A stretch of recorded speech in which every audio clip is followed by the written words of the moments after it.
Homemade গরম মশলা, এই secret মশলাটা আজকে আপনাদের আমি বানানো শেখাবো। এর জন্য আপনারা ফুল ভিডিওটা দেখবেন। এর স্বাদ যদি আপনারা একবার নেন, দ্বিতীয়বার আপনারা দোকান থেকে আর মশলা কিনে খেতে চাবেন না। তার জন্য আপনারা ভিডিওটা ফুল দেখবেন।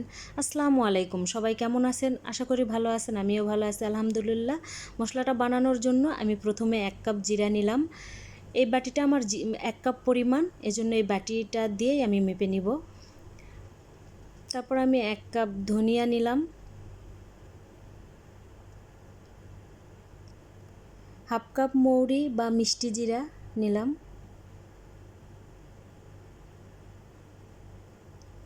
হাফ কাপের কম এখানে আছে, এটা হচ্ছে শাহি জিরা, এটা দেখতে একটু পাতলা। 1 কাপ পরিমাণ নিয়েছি আমি এলাচ, এখানে ছোটো এলাচ বড় এলাচ দুটো এলাচই দিয়েছি, আমি বড় এলাচ একটু বেশি করে দিয়েছি। হাফ কাপের একটু বেশি হবে দারুচিনি,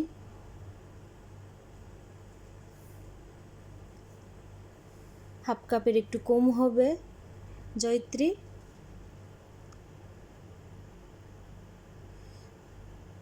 5টা জয়ফল নিয়েছি আর 5-6টা স্টার নিয়েছি। জয়ফলগুলো আমি ফাটে ভিতরের বীজটা বের করে নিব।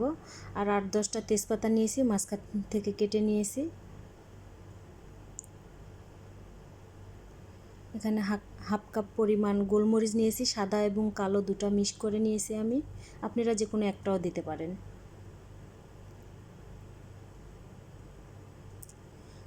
হাফ কাপ লবঙ্গ নিয়েছি,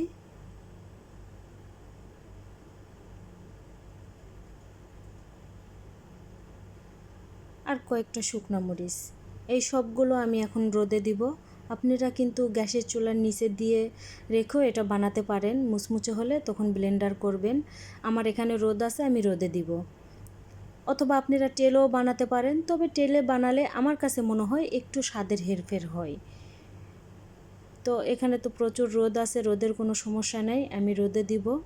রোদে দেওয়ার জন্য এখানে আবার অনেক বালি, এমনি এমনি রোদে দেওয়া যাবে না খালি খালি, সেজন্য আমি সবগুলো একটু বিছায়া দিয়ে উপরে আমি সাদা একটা কাপড় দিয়ে ঢেকে আমি রোদে দিয়ে দিব।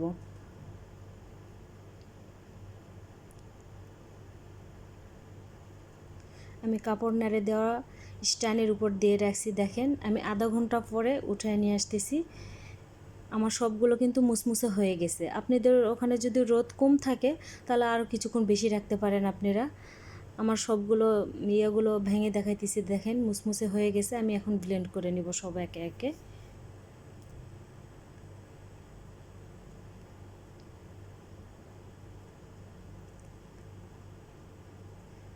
আমি ব্লেন্ড করে নিতেছি, এভাবে আমি সবগুলো গুঁড়ো করে নিব। আমি কিন্তু তেজপাতাগুলো সাথে দেই নাই, আমার ব্লেন্ড হয়ে গেছে। আমি তেজপাতাগুলো কুচি কুচি করে কেটে নিব। সবগুলো তেজপাতা আমি এভাবে কুচি করে নিব।